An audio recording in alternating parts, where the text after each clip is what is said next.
Hey, it's day 21 of doing a video game repair every single day until my backlog is gone. Today, it's a PS5 controller with no charge and no mic. Now, I'm worried this one might be a dead IC, which really isn't worth fixing because you need a parts controller, and parts controllers are just a stupid expensive price. But let's open it up and find out. Now, it's hard to see, but some of these solder connections on these legs are broken. It probably got bumped or dropped while it was charging. So the first thing I'm going to do is just add a little bit of solder and reflow the connections and hope for the best. And look at that, it's charging.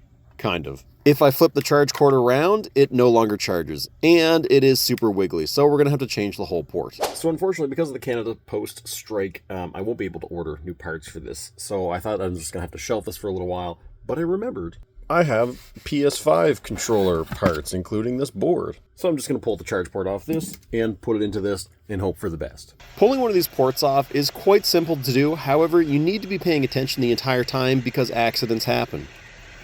The solder hadn't completely melted and I pulled up on the port, which ended up pulling off some of the pads. So I did just try recording this on my microscope, but I hit the wrong button. So all of it's gone. But I soldered a wire to each basically trace point that's broken. Not the best work in the world, but I think it's going to be effective. I'm just going to make sure that there's no shorts and that continuity is going where it should be, and then we'll test it. Accidents are definitely part of the game. You just got to try to make it right in the end. So I've been working on this for a few hours, and for whatever reason, it just wasn't getting picked up by my computer, and I thought I wasn't charging, so I got my breakout board, I tested everything, everything's working. So I figured, maybe it's the USB cable, that's gotta be it, and I changed it, and no, the USB cable's fine.